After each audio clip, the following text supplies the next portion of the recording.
जरांगेंच्या इशाऱ्यानंतर मराठा उपसमितीची दिवसभरात दुसऱ्यांदा बैठक। आरक्षणावर तोडगा काढण्यासाठी सरकार दरबारी हालचाली सुरू। राज्याचे महाधिवक्ता वीरेंद्र सराफ, उपसमितीचे अध्यक्ष विखे पाटील यांच्या उपस्थितीत बैठक सुरू।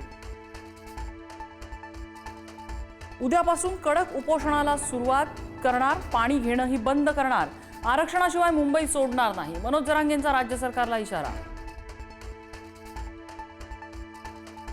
जरांगेंची भेट घेतल्यानंतर मराठा आंदोलकांचा खासदार सुप्रिया सुळेंना घेराव। शरद पवारांनी मराठ्यांचं वाटोळं केलं, आक्रमक आंदोलकाची सुप्रिया सुळेंसमोर घोषणाबाजी।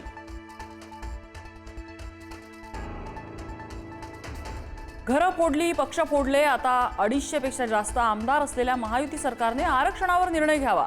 शरद पवारांवर टीका करणाऱ्या महायुतीच्या नेत्यांवर सुप्रिया सुळेंचा निशाणा।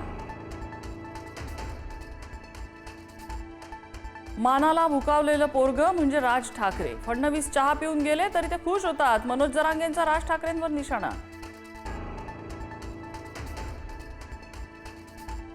चंद्रकांत पाटलांनी यापुढे बोलू नये, शांत राहावं, त्यांनीच पडताळण्या रोखल्या होत्या, मनोज जरांगेंचा घणाघात।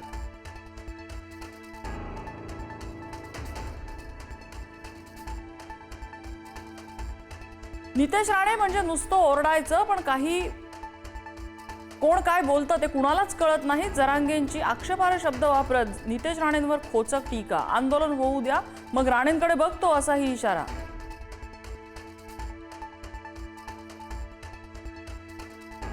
जे गृहमंत्री काश्मीरचा प्रश्न सोडवू शकतात, 370 कलम हटवू शकतात, ते मराठ्यांच्या न्याय्य हक्कासाठीही घटनेत बदल करू शकतात, संजय राऊतांचा अमित शहांवर निशाणा।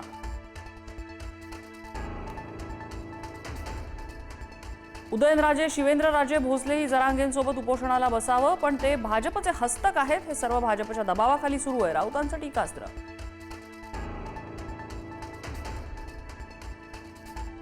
मनोज जरांगेंच्या सुरक्षेचा प्रश्न ऐरणीवर। मध्यरात्री एका व्यक्तीकडून जरांगेंचा व्हिडिओ काढण्याचा प्रयत्न, आंदोलनस्थळी पोलीस नसल्याने जरांगे भडकले।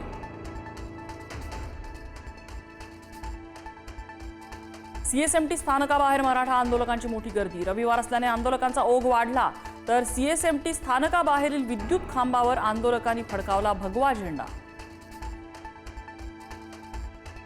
मुंबईतील मराठा आंदोलकांच्या सोयीसाठी गावखेड्यातून प्रयत्न, चटणी भाकरी, पाण्याच्या बाटल्या आंदोलनस्थळी रवाना। संभाजीनगर जिल्ह्यातल्या प्रत्येक गावातून साहित्य रवाना। उपमुख्यमंत्री एकनाथ शिंदे 2 दिवस दरेगावच्या दौऱ्यावर। रात्री उशिरा शिंदे दरेगावी दाखल। सरकारचं शिष्टमंडळात जरांगेंच्या भेटीला जाणार असतानाच शिंदे मात्र दरेगावी गेल्याने चर्चांना उधाण। केंद्रीय गृहमंत्री अमित शहांनी घेतला आगामी निवडणुकांचा आढावा। भाजपाच्या सर्वाधिक जागा निवडून येतील यासाठी प्रयत्न करा, विधानसभेप्रमाणे कामगिरी असायला हवी, अमित शहांच्या रवींद्र चव्हाण आणि अमित साटम यांना सूचना। कोरेगाव भीमा आयोगाची उद्धव ठाकरेंना नोटीस। शरद पवारांनी पाठवलेलं पत्र सादर करण्याची सूचना। उद्धव ठाकरे मुख्यमंत्री असताना पवारांनी कोरेगाव भीमा दंगलीबाबत दिलं होतं पत्र। भाजपा अध्यक्ष JP नड्डा मुंबईत। लालबागच्या राजाचं घेणार दर्शन। मुंबईतल्या सार्वजनिक मंडळांसह भाजप नेत्यांच्या बाप्पांचंही दर्शन घेणार।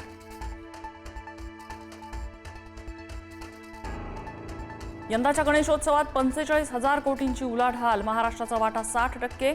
कॉन्फेडरेशन ऑफ ऑल इंडिया ट्रेडर्सचा अंदाज। नाशिकच्या नंदिनी नदी परिसरात सापडल्या जिलेटिनच्या काड्या। जिलेटिनच्या काड्यांचा स्फोटक म्हणून होतो वापर। पोत्यांमध्ये स्फोटकं कशी, पोलिसांकडून शोध सुरू। जालन्याच्या जाफराबाद तालुक्यात वादळी वाऱ्यासह मुसळधार पाऊस। पावसामुळे शेतातील ऊस आडवा, नुकसानग्रस्त शेतकऱ्यांकडून तात्काळ पंचनाम्याची मागणी।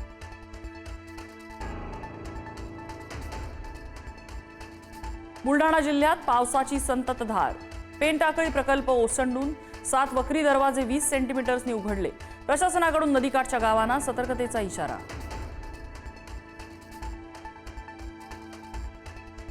JNU मधील मराठी शिक्षकाची सेवा समाप्ती। वैद्यकीय कारणास्तव सुटी घेतल्याचं कारण देत डॉक्टर रोहन चौधरींवर कारवाईचा बडगा। शिक्षक संघ आणि विद्यार्थ्यांकडून कारवाईचा निषेध।